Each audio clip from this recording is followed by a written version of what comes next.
What superhero do you relate to most? I'm so curious. Why? Each of us has our own innate nuclear power. It's God-given. And yet we're all out here wondering, searching, forgetting, and suppressing. I know I was. It's okay. No judgments here. But I am going to get real. As a life and career coach, it's kind of my job. And you chose the show, so no one is forcing you. But the force is real. And the question I really want to ask is, what's your superpower? I'm Sharon Davenport. I've been called a real-life Wonder Woman. This show is designed to activate you alongside other superheroes. It's time that you arise, put your cape on, and fly.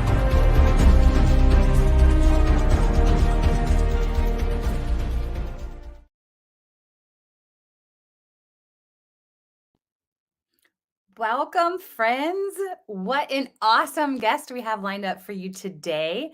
Dr. Troy Amdahl, aka the ULA Guru and co-author of the best-selling book, ULA, Finding Balance in an Unbalanced World. And he's also the founder of the Green Gap, the ULA Green Gap. Dr. Troy is a personal friend, one of my mentors. He's a husband, a father, grandfather, and truly lives out the principles that he talks about. And I know you'll enjoy his passion as he comes and shares with us today. So welcome, Dr. Troy. So great to be here. By the way, been on a bunch of podcasts. That might be the best intro I've ever heard. Like that was 5 stars. I'm looking for the button to press 5 stars. That was amazing. Oh, you can come back and like and follow and comment later. That was impressive. Nice work. Thanks so much. Well, it's been fun doing this and sharing with our friends listening out there. And so, okay, we're going to dive right in here. The first question I love to ask all of our guests is, who is your favorite superhero and why? Like a superhero. That's a great question. I would have to say Iron Man. If you're talking about like true like Marvel or DC superheroes, Iron Man, just because I don't know, he's a cool guy. That's it. I have real superheroes in life that I'm kind of more a fan of. Yep. Okay, Just mentors, people that I go through seasons of superheroes. Where I am in life, where I just attach to people going through things and they kind of pull me through to the next level. That's kind of more of the superhero vibe I go for. I love it. It's funny, knowing you and you talking about Iron Man, Tony Stark, and just kind of I can see some semblances there. He has cool cars, he has cool gadgets, and yeah, he's kind of quirky. Yeah. There's a smart, intelligent, I love it. So, but yeah, you just hit on something I'd love to expand on a little bit more. You said that you have different superheroes of life that help get you through different seasons and times. So I'm curious, in your season that you're in right now, who would one of those people be, if you don't mind Well, sharing? I was just thinking about that when you asked the question. That's why I paused for a moment, because it was a great question. That I think of a superhero as someone who steps in for just a moment to help someone through a tough spot, right? To a challenge, like in a movie, like the big thing's coming and they pick up the car because it's going to land on them and they save them and then they can continue on with life. And right now, a couple people that I'm really interested in and been mentoring with, there are two actually, and I think you know them both. One is James Lawrence, the Iron Cowboy, just because his level of discipline and his level of just, I don't know, it expands it's just next level of what's possible. And then the other one, really at the season I'm in, is Joshua Becker, who's from Becoming Minimalist. He's really challenging me to be intentional with materialism. And at this stage in my life, where I spent a lot of my life accumulating wealth and, and things, that it's like, okay, some of that's cool and some of that's fine, but what do I really need, and what really adds value and joy to my life, and what the rest of it's just distractions from things that matter. So those are the two people that I'm leaning into right now as I continue to evolve and grow as a human. I love that. And actually, we might circle back around that a little bit later here.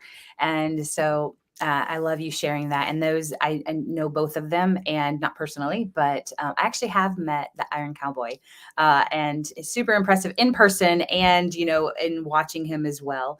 So maybe I can get him on the show later. Yeah, he's a But great interview, by the way. love that, Yeah. love that. So we'll work on that. But so, okay, next question I have for you is, what would you say your superpower is, and how do you use it in your day to day? If I had to think about, I have a lot of things wrong with me, right? Like everyone, like we're all broken. But as far as a skill set that's moved me forward, I would say I have a stubborn discipline. That if I tell myself that I'm going to do something, commit to something, it's going to happen. And I don't know where that came from, but I'm actually incredibly grateful for it. I'm sure if you ask my wife or my kids, sometimes it could be annoying. But if I make a commitment and I'm going to do something, um, whether you call it a stubborn discipline or integrity with myself, like if I make a commitment, I'm going to follow through, and that served me very well. I love it. I love it. So kind of on that same note with you, you've accomplished a lot in life. And, our friends listening, they may not know you at all. They may not know what ULA is or anything about it. So I'd love for you to personally share. You're the ULA guru, but I'd love for you to personally share some of your personal accomplishments in life, in business. And like, listen, we don't want you to be modest here. I want you to actually share some of the things that you have done so that we can get to know the real Dr. Troy and the place that you're coming from. You're one of the most modest people that I personally know. But people, I want them to hear what you've accomplished. So then we can get into some other pieces. Yeah, it's kind of a hard thing to talk about, honestly. But the so when we talked about ULA before ULA was a thing, I always looked at life as 7 key areas. Before ULA became a book and an event and a whatever, I always looked at my life that if I was going to be successful in life, I wanted to be successful in not just money and career, which society tells us that's success. I wanted to be a good dad. I wanted to have fun. I wanted to be on a faith journey to challenge myself. So there were these 7 areas in life. And if I talk about a stubborn discipline, when I set goals way back in the day, in the categories of fitness, finance, family, field, faith, friends, and fun, I would look at fitness at a time in my life when I was in my 30s and I don't know what the correct word is, chubby. Let's go husky. Let's go something. Yeah. I was unfit and I couldn't. I had 3 kids and I couldn't even jog. So I said, that stubborn discipline, I said, I'm gonna run to the mailbox and get the mail every day. And then I'm gonna run to the next light, and I'm gonna run around the corner.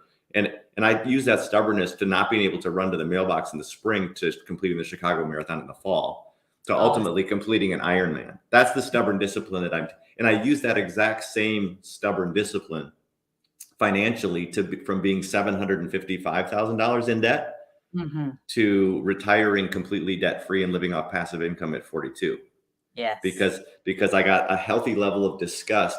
This is kind of what it is like I get to a point in an area where my health was a healthy level of disgust, and I changed it with stubborn discipline and action. My finances drove me crazy. A stress of being $755,000 in debt. This was a long time ago. The equivalent today of probably $2 million in debt. Right. And I just like a diesel truck up a mountain. Until I was debt free and I could retire off the passive income. And I could go category by category. Fun. I love travel. All of a sudden I said, I'm going to travel 50 countries and counting with my kids. Like we just saw the world. Businesses. I've started a bunch of businesses, sold a bunch of businesses. I've been, the funny thing is though, and I want your listeners to know this, like there's 2 authors in the book. It's me and a good buddy, Dave Braun. Yeah. And you use the term ULA guru. When we wrote the first book, that was tongue in cheek. Totally. It was just like almost an inside joke. Like basically all we did is took the highlights of my life, in the 7 areas. We took the very question you're asking me, like what have you done in the category of finance and in fun and in business and faith and all this. And we picked the highlights, and, my buddy Dave then picked the low spots. Right. And the reality is, all of us could rewrite the book and be either person. I could Mm, go, thank goodness I didn't have to, but I could go and share all of my failures and all of my missteps in every sure. category as well. And Dave could share his successes. Right. So I think all of us have wins, all of us have guru seasons, and all of us have what we call seeker seasons. And Hmm. yeah, I've been, I've been really lucky. I've been blessed, but I also know I work for it.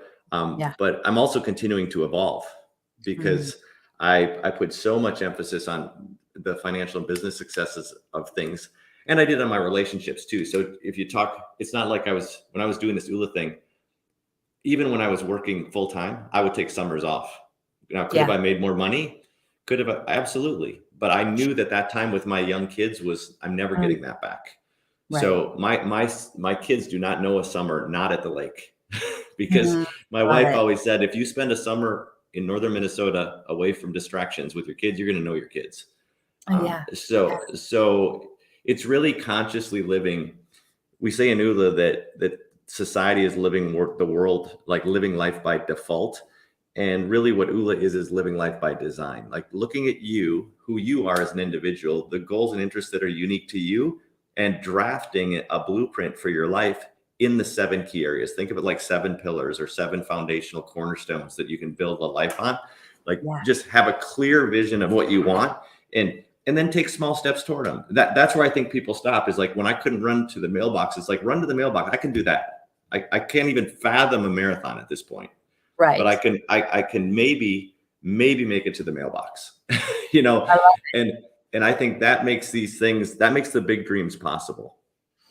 100%. And I love, how you've lived that life by design. I love that you guys can hear more of his story and Dr. Dave's story in the book ULA, Finding Balance in an Unbalanced World. You go pick it up. There's it's in all the major bookstores. It's online, Amazon, and you guys can definitely, or you can reach out to me. I'd be happy to help get you a copy too, as well. But I love this, and you guys, he's dropped so many amazing nuggets in there. Consciously living was another big piece. And, to see success in the areas, it's like taking that one step. I mean, to the mailbox. I mean, now we do seem to remember that mailbox was a little further away than typical It mailboxes. no, But it's in the country. It's up on a lake. But honestly, I think it's about 2/10 of a mile though, and okay. it is. I was probably, I don't remember. I was probably 30, and you just get in that habit, right? I remember picking a lane. Like I'm at 30. I'm going to go one way with my health or another. I'm going to say, Yeah. life is short. I'm going to just do what I want to do, or I'm going to make a commitment to my health. And that goes into the whole, why, because I wanted to participate with my kids. I didn't want to just be on a chair watching my kids live life. I want to be in it with them. 100%. And so it's such an interesting thing. And I think what I've done my whole life is spend as much time just thinking about life and planning about life and executing about life, rather than just waking up and doing life and going to bed and waking up and doing life again without any effort of like which direction. It's almost like if you got in your car and you just start driving, you start picking roads, because it's Mhm. downhill, and you don't know where you're going to end up. You Right. just could, but if you wake up and go, no, I'm going there, even though I have to go on that dirt road and over that hill, and it's going to be a little, I'm going there. And 100%. it's as simple as that. But most of the people I talk to, we talk to people all the time about their dreams and their goals, and it would surprise you how many people have lost sight of any goal or dream they have for their life. They're just they're the white knuckling it, holding on, hoping for a superhero to come in and save their life.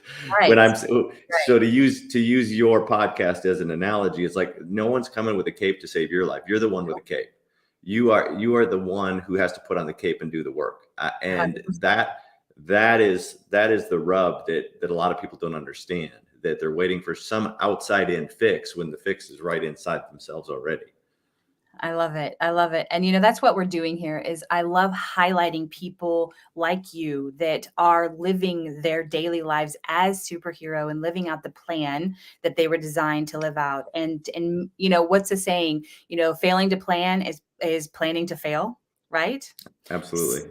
So, and you are a testimony to, you know, that I loved how you said that stubborn discipline, and that you are literally making strides, and you have made strides, and then you're turning around and sharing about it, because I know your heart as well, and it's been a joy and an honor to get to know your heart and see the man behind the guy that some people might see on stage. But and so it's been a beautiful process to watch that too. And so, getting to know you on a different level than some people, as one of my mentors. And you're brilliant, you're super sharp when it comes to finances. You've had incredible successes, you've turned your failures into successes. But I'm curious to hear from you, what or who would you attribute to your many successes? Hmm. I would I would probably say my older brother. Mm, So a lot of people go to their dad, but my dad worked 2 and 3 jobs just to provide for 4 kids, so I didn't see a lot of my dad. yeah. So my brother's 8 years older than me, so he was tasked to raise me a lot of times, like to teach me how to do things, and he and I to this day are best friends. So we have houses 2 miles apart in Arizona, and we have Oh, cabins on the same lake in Minnesota, and we mm, run together almost every day. We're together, oh, and we're just he was just that person who that's unconditionally loving and supportive of all of my crazy ideas. Because if you're gonna do some crazy things like I've done, you're gonna have some crazy like I mean, I picked up my 3 little kids, had a successful business doing crazy volume of business, and moved to right. the Middle East for 2 years just on a whim. I wouldn't. Wow. I mean, and it was awesome. I mean, I, so he's the. It's just nice to have someone in your corner who just kind of goes, yeah, like I believe in you and it's possible. And when you say like when you compliment, like say, okay, you're successful, you're brilliant, or whatever. It's just not, that part I don't think is true. I think the stubbornness. This is where I want listeners to get this. That I think it's so easy to look at other people and see Mm, an advantage. And I understand I have advantages, and I get that. I get that it's not a completely level playing field, but I mhm, think people, because of that, short sell their own abilities, and mm, and they look at something big and they don't even see it's possible in their own life, and that's sad. yeah, And you don't have, again, using the marathon as an example, you don't have to run a marathon. You don't have to get a medal tomorrow, but maybe right. could you walk around the block? Maybe could you just do something more than you did today?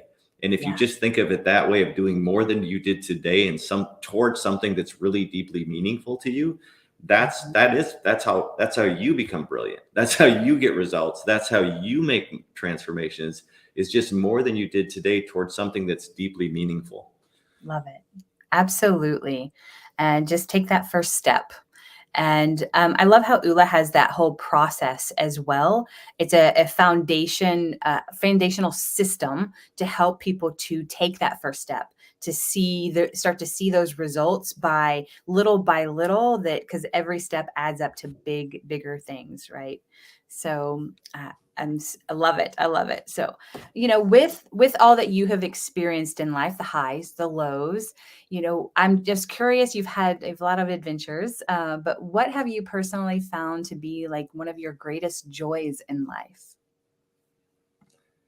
Well, again, I'm evolving, like we're all evolving as humans. So I was in kind of an accomplishment season where I think travel was a big part of my life, where it's like Mm, experiencing culture, experiencing people, getting to know them through food and conversation and just experiences. I still love that. I still deeply do. Um, but I think I've learned that I just love the experience of evolving as a human. I love the mhm, experience of always being a humble student of how I can do life better. And not in a way that I feel bad about myself, in a way that keeps life exciting and keeps life passionate. mm, That so for me, it's not like one thing. If I had to pick one thing, I love travel. I love experiences. I love, sure, of course, family and sharing that with people I love. But I think I think this curiosity of always being curious and questioning, and a lot of people get really stubborn in their ways, like they just lock into a lane right, and they're right, not even open to, like, could life be different and could different be better? And Right. I'm just the opposite. I'm like, I always think life could be different, and it's possible it could be better, even when it's great.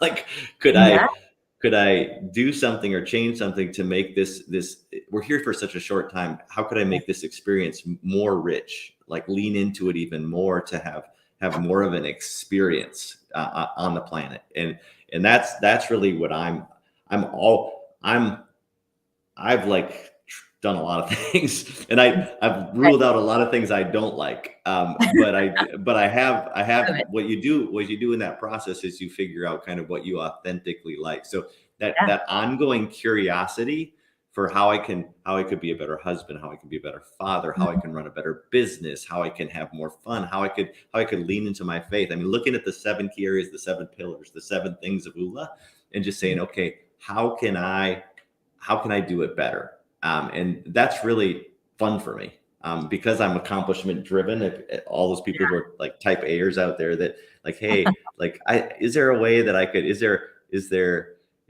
a concert I could go to? Is there a restaurant I could try? Is there a park I could hike? Is there something I could do to just add more richness to my day?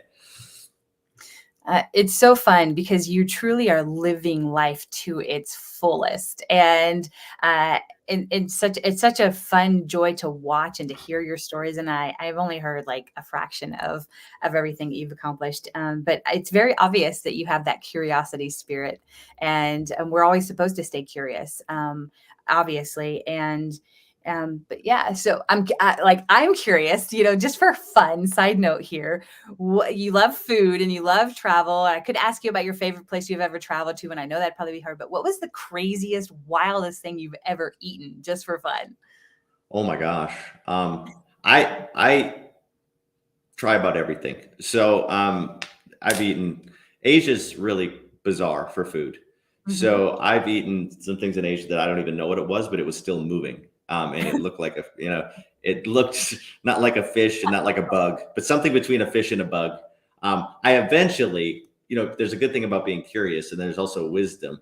I eventually had to ratchet down because after getting sick, multiple times in foreign countries. But I'm a guy who loves a food truck. A lot, Right, right. in Asia, they're not food trucks. They're guys on scooters that have a little grill on the back of their scooter, and Oh they my go gosh. by and it smells amazing. Like, I don't even know what it is, but I'm like, I'll take some of that, whatever that Right, is. right. But I've been punished a few times too Oh, by just but it's I don't know. I'm curious. Again, that is my nature. My wife like laughs at me because she's the mhm. opposite. Like, it has to be, inspected by the USDA and have an expiration date. And if it's 5 minutes after the expiration date, she'll throw it away.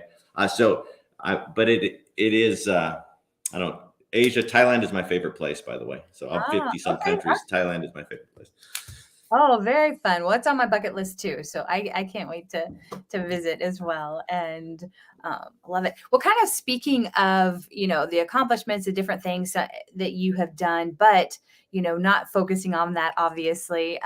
You recently like sold your house, most of your belongings, and I know So I want to get into that just a little bit, and I know that you said right now Joshua Becker is somebody that you have really kind of learned from, and he's one of the people who's influencing your life at this time. But I'd love to hear a little bit more about how that's impacted you, your family, kind of the decision behind it, and so on. So please Yeah, share. it's weird. So this is an evolution of me, which you're obviously know me better than most people do because this isn't really public stuff. But what there's a story, and I don't know if it's true or not. I think it is, about a guy and another guy. They were invited out to the Hamptons to go to a party, and Mhm. the old guy is a super famous author, like super famous author, like a household name author, done Mhm. really well in a 30-year writing career.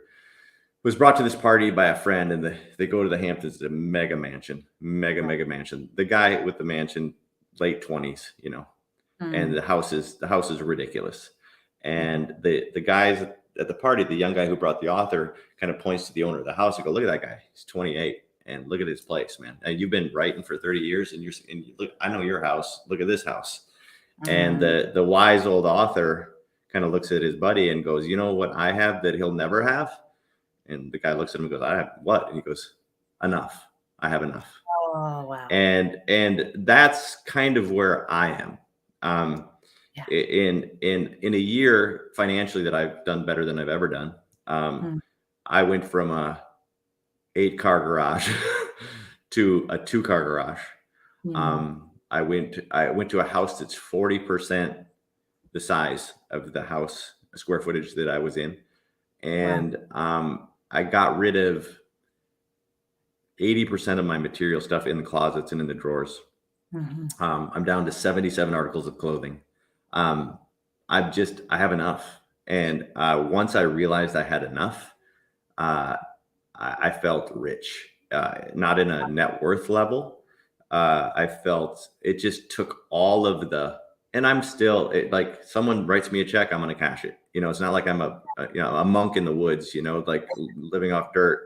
I mean, I'm still a businessman. I still run a business. I still do all that, but there truly is. Joshua Becker has a book called The More of Less. There truly is more Mhm. in less.